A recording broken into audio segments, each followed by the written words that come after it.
The heat in Austin was oppressive, but it was the silence that truly terrified.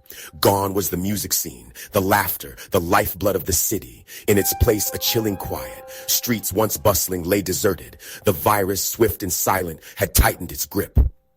The National Guard, initially deployed to maintain order, now faced a new enemy. No longer were they containing riots or directing traffic.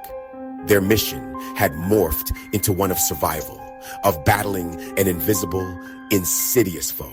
Each soldier, armed to the teeth, was now on the front line of a terrifying new war. The virus mutated rapidly, evolving from a silent predator to something far more sinister.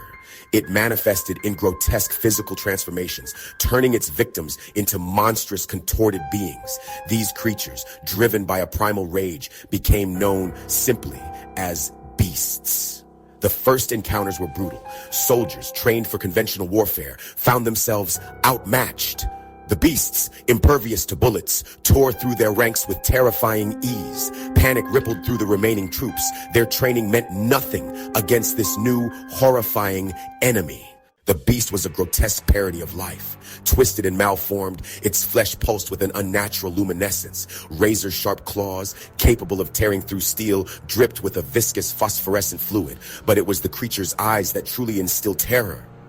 Vacant, black pits, reflecting a chilling emptiness. Burning the beast was considered. Incineration seemed the only way to guarantee their destruction. But the fires unleashed a toxic smoke, a horrifying byproduct of the virus. This deadly vapor, heavier than air, clung low to the ground, turning entire city blocks into death traps. The situation grew more desperate. The virus spread with terrifying speed.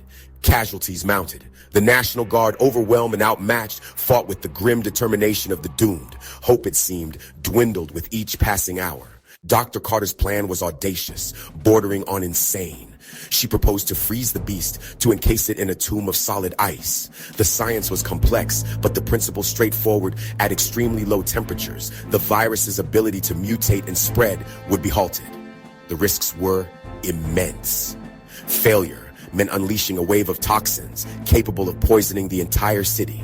But the alternative, a city consumed by fire and plague, was unthinkable. A plan was hastily formed. Every available resource was diverted to Dr. Carter's project. Engineers, working around the clock, constructed a massive cryogenic chamber in the heart of the city. Time, they knew, was not on their side. The National Guard, their ranks thinned, but their resolve unbroken, prepared for a final desperate gamble. They would lure the beast into the chamber, then activate the freezing mechanism. It was a suicide mission, a one-way ticket to hell, but they didn't hesitate.